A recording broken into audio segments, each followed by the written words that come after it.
90% মুসলমানের দেশে যে নারী সংস্কার কমিশন গঠন করা হয়েছে, সেখানে একজনও ইসলাম সমমানা নারীকে সেখানে রাখা হয় নাই। সেখানে কোনো বিজ্ঞ আলেমকে রাখা হয় নাই। এরা নারীবাদীদেরকে দিয়ে নারীদেরকে লঙ্ঘ করতে চায়। এটা আমাদের দেশে হতে দেওয়া হবে না। আপনারা জানেন, সেখানে প্রস্তাব রাখা হয়েছে যে যৌনতা এবং যৌনকর্মী যারা আছে এদেরকে শ্রমিকের মর্যাদা দিতে হবে। এরা আমাদের সমাজকে নষ্ট করতে চায়, যুব সমাজকে নষ্ট করতে চায়।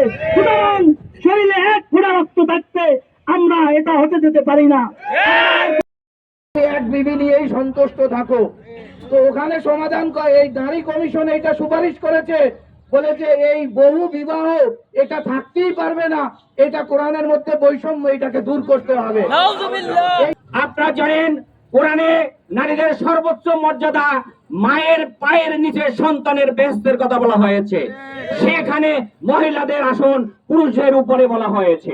একজন নারী তিনি পৈতৃক সম্পত্তির অংশ পাবেন, আবার তিনি স্বামীর বাড়ির অংশও পাবেন। তিনি যেমন বাবার বাড়িতে সম্মানিত, তিনি তেমনি তার শ্বশুর বাড়িতেও সম্মানিত। এই সম্মানিত জায়গাটি কোরআনে রাখা হয়েছে, এই সম্মানিত জায়গাটি হাদিসে রাখা হয়েছে। অথচ এই নারীবাদীরা শুধুমাত্র বলছে যে পৈতৃক ওয়ারিশ সূত্রে সমান ভাগ করে দেওয়া হবে। যদি সমান ভাগ করে দেওয়া হয়, আপনারা বিষয়টি বুঝবেন, তাহলে পৈতৃক সম্পত্তি যদি সে পায়, তাহলে স্বামীর বাড়ির যে অংশটা পাবে সেটা কি সমান হলো? পুরুষের সমান হলো না? হলো না। তাহলে স্বামীর বাড়ির অংশ ছেড়ে দিতে হবে। কিন্তু সে কথা তো তারা বলে নাই যে স্বামীর বাড়ির কোনো অধিকার সে থাকবে না।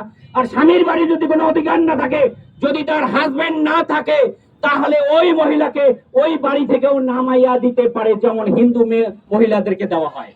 প্রিয় ভাইরা, তাই একজন মুসলমান নারীকে তাদের অধিকার দেওয়া হয়েছে তার বাবার বাড়িতে, অধিকার দেওয়া হয়েছে তার শ্বশুর বাড়িতে। সুতরাং তার দ্বিগুণ মর্যাদা। অদর্শ নারীবাদীরা এটাকে নিচে নামিয়ে দিয়েছে। সুতরাং এই নারীবাদীদের কোনো কথা এদেশের মাটিতে প্রতিষ্ঠিত করতে দিব না। আপনারা রাজি আছেন?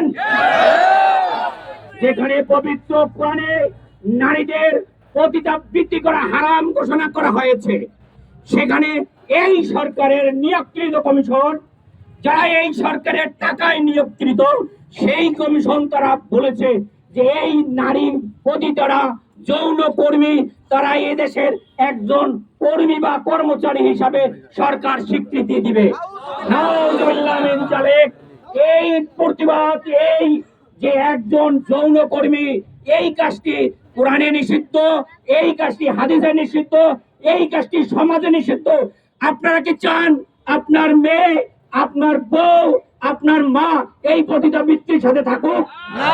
প্রিয় ভাইয়ের আমার, প্রিয় পরিচালবাসী আমার, সুতরাং আমরা এখন প্রতিবাদ মিছিল করব, জানিয়ে দেব আমাদের শরীরে এক বিন্দু রক্ত থাকতে কোরআন বিরোধী কোন আইন পাশ করতে দেব না, দেব না, দেব না। কোরআন বিরোধী নীতি মেনে কোরআন বিরোধী নীতি মেনে ইসলামের শত্রুরা হুঁশিয়ার সাবধান। ইসলামের